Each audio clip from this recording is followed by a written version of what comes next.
کیا آپ نے کبھی سبزی خور ڈریکولا کا نام سنا ہے؟ 15ویں صدی میں یورپی ملک رومانیہ میں واقع علاقے ٹرانسلوینیا کا حکمران ولاد سوم وہ شخص ہے جس سے متاثر ہو کر ڈریکولا کا کردار تیار کیا گیا۔ برطانوی ادیب بریم سٹوکر نے ڈریکولا ناول تحریر کیا تھا جس میں ڈریکولا کو انسانی خون پینے والا ویمپائر دکھایا گیا تھا اور ولاد سوم کو وہ کردار دکھایا تھا، مگر اب ایک نئی تحقیق میں دعویٰ کیا گیا ہے کہ ولاد سوم کو گوشت کھانا پسند نہیں تھا، یا یوں کہہ لیجئے کہ وہ سبزی خور تھا۔ تاریخ دانوں کے مطابق ولاد سوم نے اپنے دور حکومت میں 80,000 سے زائد افراد کو قتل کیا تھا اور ان میں سے زیادہ تر کو میخیں ٹھوک کر مارا گیا تھا۔ اٹلی کی کیٹینیا یونیورسٹی کے تحقیق میں ولاد سوم کی جانب سے تحریر کردہ خطوط کا کیمیائی تجزیہ کر کے اس کی صحت اور رہائش کے ماحول کی تفصیلات جمع کی گئی۔ تحقیق کے مطابق ان خطوط کی سطح پر پروٹین مالیکیولز کے ہزاروں ذرات ملے ہیں۔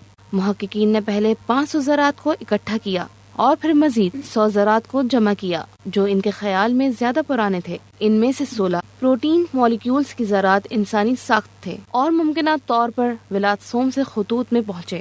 ولاد سوم کو نظام تنفس کے مسائل کا سامنا تھا۔ ولاد سوم ہیمولیکریا سے متاثر تھا اور اس کی آنکھوں سے ایسے آنسو نکلتے تھے جن میں خون ملا ہوتا تھا۔ ڈریکولا سے منسوب کی جانے والی یہ شخصیت در حقیقت سبزیاں کھانا پسند کرتی تھی۔ اس وقت موسم سرد ہوتا تھا اور وسائل محدود ہوا کرتے تھے۔ ممکنہ طور پر خراب صحت یا محدود غذائی وسائل کے باعث سبزی خور تھا۔